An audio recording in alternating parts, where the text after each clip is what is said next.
Salut à tutti, te sais pas. J'ai beaucoup de questions qui arrivent pour le moment, toujours dans cette histoire on va dire, cette histoire d'Iran, opération spéciale de Trump, Israël, beaucoup de gens qui sont dans l'électrocution neurale et qui ont du mal à comprendre les intérêts des uns et des autres, et notamment également des questions qui concernent une éventuelle collusion à une époque de Steve Bannon qui est normalement aux côtés de Trump avec une collusion avec Epstein.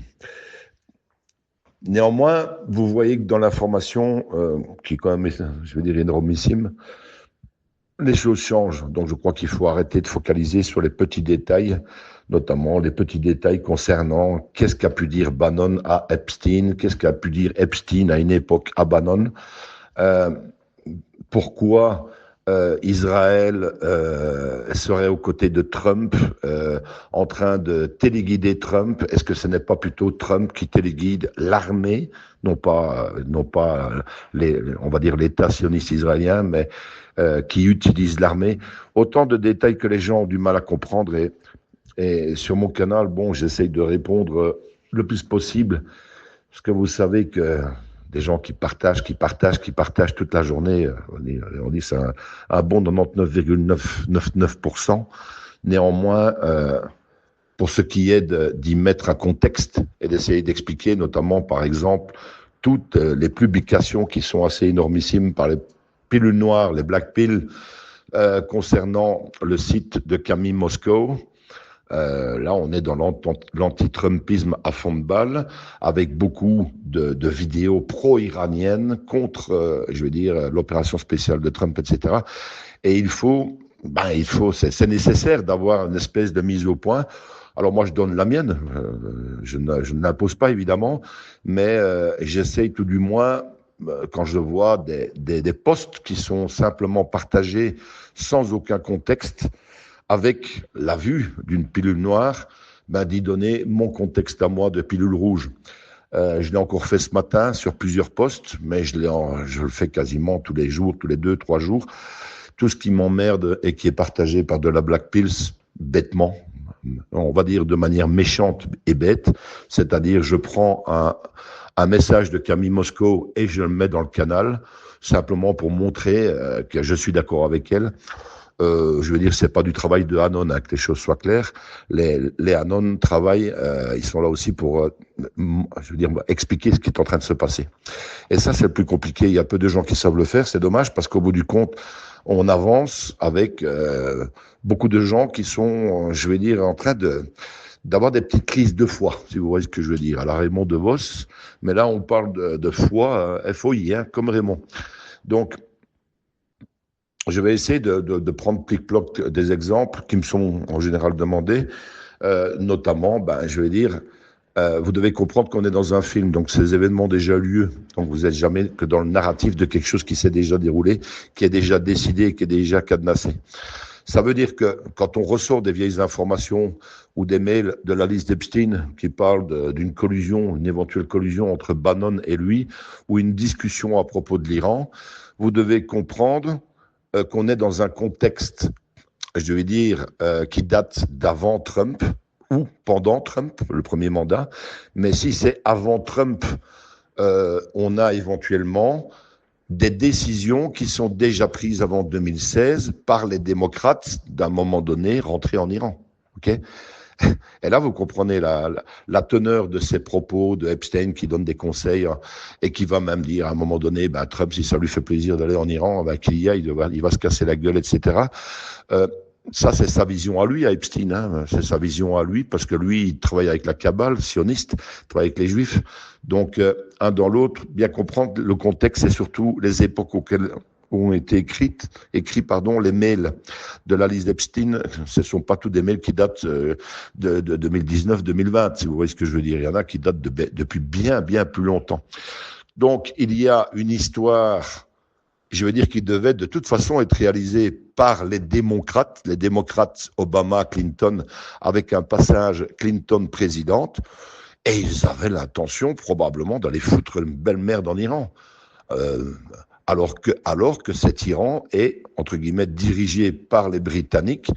Donc là, ce ne serait pas dans un but d'aller déstabiliser City Londres et les Britanniques, mais plutôt de foutre la merde en Iran pour que ça dégénère suffisamment pour amener, je vais dire, tous les éléments nécessaires qui donneront la possibilité à Israël, du temps de Clinton, d'élargir son territoire sur le dos des Iraniens, eux-mêmes dirigés par les Britanniques de la cabale. Je ne sais pas si vous voyez le bazar. Bon, entre guillemets, là, je suis en train de généraliser. Je vous la fais simple. Mais en attendant, c'est ça qui se passe. Donc, en fait, dans tout ce grand jeu concernant l'Iran, le peuple iranien n'a absolument rien à dire et il subit. Il subit les mollahs sanguinaires, il subit tout ce qu'on leur a mis devant eux depuis les femmes en mini-jupe dans les années 70, avec le Shah. Donc, un dans l'autre, le peuple est de nouveau otage. On a 90 millions d'Iraniens qui sont des gens magnifiques, qui est un peuple fier, qui a une culture perse énormissime et qui en même temps est géré par, je veux dire, quelques centaines, un millier, 2 milliers de sociopathes qui travaillent pour la cabale, je vais dire, sioniste. Donc c'est ça le problème. Donc c'est un faux problème l'Iran, c'est-à-dire que là on n'est pas en train de faire la guerre contre tous les Iraniens. Non, les Iraniens ils subissent. Je vais dire c'est un peu les cons du dîner de cons, comme les Israéliens sémites en plein milieu d'un nid de guêpes sioniste israélien, ce sont les cons du dîner de cons. Quand ils vont devoir tous foutre le camp, puisque là on est en train de voir aussi des images d'Israéliens qui foutent le camp d'Israël. Vous aurez de nouveau beaucoup de gens qui vont quitter Israël sans savoir où ils vont aller dans le monde. Puis vous aurez un rassemblement de sionistes en Patagonie du côté argentin. Vous voyez, tout ça est dans le plan, tout ça va arriver. Mais ça prend du temps. Ça, c'est dans le film qu'on vous présente maintenant. Néanmoins, évidemment, avec Hillary Clinton, c'était pas mal la même chanson, okay. C'était pas le même orchestre, c'était pas les mêmes instruments de musique, si vous voyez ce que je veux dire. Donc là, on était dans une autre partition. Voilà, c'est simple en fait. Je pense que les gens se foutent, je veux dire, les détails. Et j'ai envie de dire, et j'ai beaucoup de gens autour de moi qui veulent absolument comprendre les détails, mais ils comprennent pas le plan général. C'est un truc de fou. J'ai envie de dire, à quoi sert de comprendre les détails du détail de Bannon si vous pigez pas, je veux dire, la partition générale de l'alliance militaire. Donc, un dans l'autre, arrêtez de focaliser sur les détails, on s'en fout les détails. Déjà, le plan général est extrêmement compliqué, extrêmement complexe à expliquer par des gens comme moi, qui ne sont pas dans une vision binaire, les méchants israéliens contre les méchants iraniens. Ça, c'est vraiment le truc que vous avez à la télé. Les Israéliens veulent détruire l'Iran, l'Iran veut détruire Israël. Merci, circuler, il n'y a plus rien à voir. Non, c'est plus subtil, les enfants. On est dans du cul, ok. Ça, je laisse aux pilules noires. Les pilules noires, c'est simple, vous voyez. Les méchants et les gentils. Et les petits enfants au milieu, c'est comme ça. Donc, évidemment, dans tout ça, on n'avait qu'à regarder un petit peu en arrière. Les méchants, je veux dire, du Hamas, qui le 7 octobre 2023 vont tuer les gentils Israéliens, qui eux-mêmes, puisque la majorité des victimes l'ont été par les Israéliens, et non pas par ce Hamas, qui lui-même a été créé par Israël, le Mossad.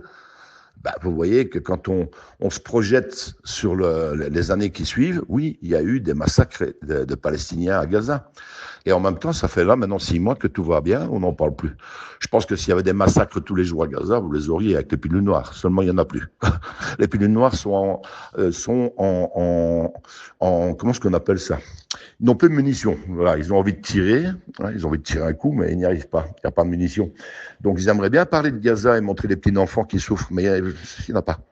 Donc, Trump a réglé la problématique palestinienne, c'est fait. Maintenant, il est en train de régler la problématique iranienne, comme il a réglé déjà bien plus de problématiques que vous n'imaginez. Il a stoppé toutes les guerres, il ramène tout le monde à la maison. Il est en train de donner l'ordre à des factions iraniennes qui travaillent pour lui de détruire des bases américaines, parce qu'il a envie de les quitter. Il a envie de ramener tout le monde au pays. En plus, ce sont beaucoup des bases qui sont, je vais dire, gérées par la CIA. Donc les objectifs donnés aux Iraniens sont des objectifs de la Kabbale, de l'État profond, américain, oui, oui, oui, oui, oui. Oui. Hein, c'est pour ça que je vous dis toujours de bien comprendre qu'il y a les Américains de Trump et puis il y a les États-Unis, je vais dire, toujours sous une certaine influence de l'État profond américain, qui, même si la tête a été coupée en 2018, reste suffisamment puissant pour foutre la merde encore partout dans le monde. Voilà. Donc, beaucoup de questionnements par rapport à tout ça, et en même temps, c'est assez simple, en fait. Je pense qu'il faut bien comprendre que Trump n'est pas en train de faire la guerre là-bas, mais il est en train de faire une opération spéciale. Donc, cette opération spéciale, elle avance, elle avance, elle avance. Et évidemment, ça amène des questionnements. Les gens ne comprennent plus rien à rien. Mais sur le côté, ce qui est intéressant de voir, hein, dans toutes ces informations qui tournent, bah, c'est que vous avez quand même des Israéliens qui essayent de foutre le camp du pays. Vous avez des informations sur l'Argentine, la Patagonie, vous savez, là où il y a un chanteur hein, qui essaie de fuir les impôts. Et qu'au bout du compte, néanmoins, il y a des informations importantes qui concernent également l'Europe, puisque vous apprenez par exemple que van der Leyen vient de découvrir que l'eau mouille. Hein, elle vient de dire ce qu'on ne devrait pas arrêter cette volonté de quitter le nucléaire. Après 40 ans qu'on nous emmerde avec ça, et puis à un moment donné, vous avez van der Leyen qui parle subitement de choses mais complètement contradictoires par rapport à ce que l'Europe nous impose depuis très longtemps. Et les gens ne se posent pas de questions. Ils ne se disent pas, tiens, c'est quand même bizarre. Elle disait blanc et maintenant elle dit noir. Enfin, j'ai envie de dire, elle disait noir et maintenant elle dit blanc. C'est quand même incroyable. Macron, il est contre toutes les opérations militaires américaines en Israël, mais il envoie le Charles de Gaulle dans le détroit d'Ormuz. C'est quoi ce bordel L'anglais Kim Starmer, qui est un pédophile de la liste d'Epstein, est totalement contre toutes les actions de Trump puisqu'elles vont à l'encontre de City Londres et des Britanniques. Mais néanmoins, il envoie aussi un porte-avions, hein, le prince Charles. Et Trump lui dit non, non, tu peux le garder, laisse-le là où il est. La guerre est terminée, de toute façon, on n'a pas eu besoin de vous. Oui. Donc, l'un dans l'autre, ces retournements de veste incessants à l'heure actuelle qui vous donnent l'impression que c'est quand même bizarre. Ils ont l'air de faire exactement le contraire de tout ce qu'ils ont fait, vous donnent cette compréhension qu'il y a des acteurs de crise qui ont été placés il y a déjà pas mal de temps, qui jouent la partition et qui sont en train maintenant, comme van der Leyen, de changer son fusil d'épaule pour amener un narratif qui va faire exploser l'Union européenne et l'OTAN par là même, parce que les deux sont indissociables. Vous avez par exemple la Suisse qui commence à se tourner vers la Russie, qui demande sa protection et qui veut investir 100 milliards de dollars. C'est quoi ce bordel? Ben oui, les sombres suisses. C'est pas le peuple suisse, c'est les sombres qui sont derrière. Ils veulent essayer de trouver une espèce d'échappatoire qu'ils n'auront pas, évidemment. Mais en même temps, ça donne l'impression que le narratif est en train de changer. Voilà, c'est ça qui est important. Ne focalisez pas trop sur les détails. C'est de comprendre simplement le plan dans sa grande largeur. Je dirais à cette heure qu'il y a simplement deux camps. Voilà. Je dirais il y a les pilules rouges et les pilules noires. Les pilules bleues ne pensent pas, ne réfléchissent pas. Donc il y a deux camps, celui des rouges et des noirs. Il y a celui de ceux qui pigent des choses, c'est ceux qui essayent de les piger et qui font beaucoup de dégâts par leur vision, celle des pilules noires. Je pense qu'il y a vraiment deux camps. Il y a celui qui comprend ce que Trump est en train de faire, le personnage Trump, hein, je ne vous dis pas que c'est le premier ou le 17, je vous l'ai dit, tout a été nécessaire dans ce plan, et peut-être même des saloperies du Trump original ont été nécessaires pour que les démocrates ouvrent absolument la boîte de Pandore des dossiers Epstein. Hein, rappelez-vous quand même qu'il y a eu quand même 4 ans avec Biden où personne ne s'est tracassé des dossiers Epstein. Les démocrates n'ont rien demandé. C'est quand ils ont appris qu'il y aura possiblement Trump dedans qu'ils l'ont ouverte. Les abrutis qui n'ont toujours pas pigé ça, on ne peut plus rien faire pour eux. Même Alexis Cossette d'ailleurs. Donc, et même moi aussi, je peux dire, là je suis à bout d'arguments. Mais bon, en restant, je veux dire, dans la compréhension générale, on comprend bien, je veux dire, qu'il se passe des choses quand même. C'est pas par l'action du Saint-Esprit. Nous allons vers un mieux, et il y a encore des gens qui s'imaginent que c'est par l'action du Saint-Esprit. C'est pas Trump en tout cas. Hein. Donc Trump n'a absolument rien à voir dans le processus, hein, que les choses soient claires. Ça arrive, on ne sait pas pourquoi, probablement les galactiques, je suppose. Euh, euh, donc voilà.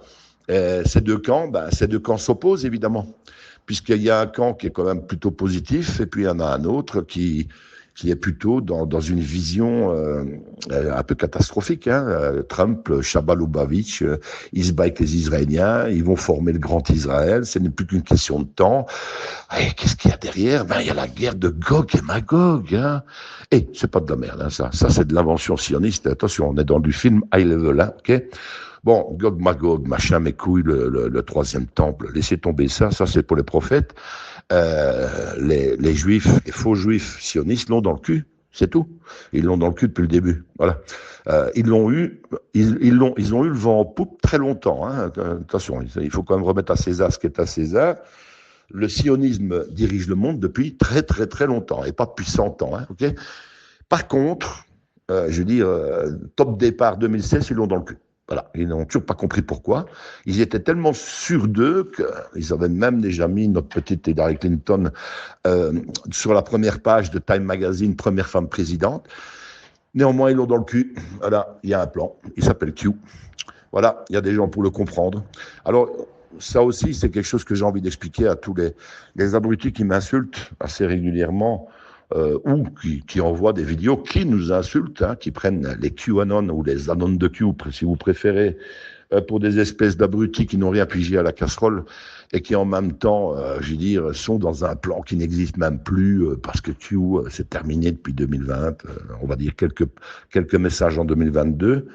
Ben, sachez qu'une opération militaire où il y a du décodage et de l'opération psychologique ne peut pas toucher tout le monde. Le but n'est pas de toucher la Terre entière, autrement ce ne serait pas une opération militaire d'information ou de réinformation.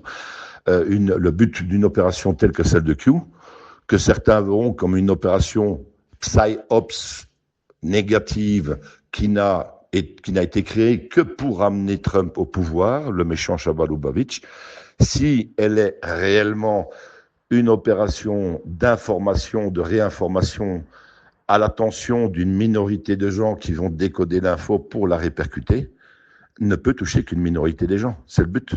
Okay. De toute façon, dans toutes les guerres, vous avez toujours un minimum de résistants, hein, sauf à la fin de la guerre. Vous savez comment ça va. Hein. Début de la guerre, voilà. En France, on dit qu'il n'y aurait pas plus que 4000 réels résistants. Vous imaginez, pendant la Deuxième Guerre mondiale, les Français étaient 40 millions. 4000, il y en a qui disent 10 000, il y en a qui disent 30, 40 000, c'est que dalle. Par contre, à la fin de la guerre, il y avait 40 millions de résistants. Hein. Vous savez comment ça va. Hein. Vous allez voir qu'à la fin de l'histoire ici, quand on aura fini de la terminer et d'expliquer tout le bordel pendant 6 ans, une fois que les médias en parleront et qu'ils donneront raison à cette dissidence, eh ben, vous aurez, je vais dire, environ 65 millions de QAnon en France. Ça va être fantastique, vous allez voir. Donc, vous allez surnager comme un spermatozoïde qui est tout près de toucher l'ovule, et vous allez être attrapé par des millions de petits nageurs qui sont derrière vous, qui comprennent que dalle à l'histoire, mais qui maintenant auront trouvé la sortie. Hein, vous voyez ce que je veux dire? Enfin, je ne sais pas si l'image des spermatozoïdes est la meilleure, mais dites-vous qu'on n'est quand même pas loin de l'ovule, nous, hein, ok? Donc on fait ce qu'on peut, on n'est pas des bœufs, mais c'est toujours un peu chiant de se voir rattrapé par un tas de connards qui vous ont insulté pendant des années et qui, je veux dire, à la fin de la guerre, vous dit moi je le savais, de toute façon, c'était si simple à comprendre. Moi, je suis dans Q depuis très longtemps, blablabla. Bla, bla. Enfin bon, je vais pas vous faire un laïus là-dessus. Je vous souhaite tous une bonne soirée, où que vous soyez. Je mets des petits messages quand même dans mes groupes WhatsApp que je hante depuis pas mal d'années, et des groupes de 30, des groupes de 14, des groupes un peu plus gros. Je le dis, je n'ai plus cette énergie, de moins en moins d'ailleurs, à repartager tout ce que je fais sur mon canal, qui est sur Telegram, même si beaucoup de gens me disent « Oui, mais tu sais, moi je suis sur WhatsApp, Telegram, c'est pas bon, c'est russe. » Voilà, j'ai envie de dire, voilà, moi je suis sur tout. TikTok, Telegram, Instagram, tout le bordel, Facebook.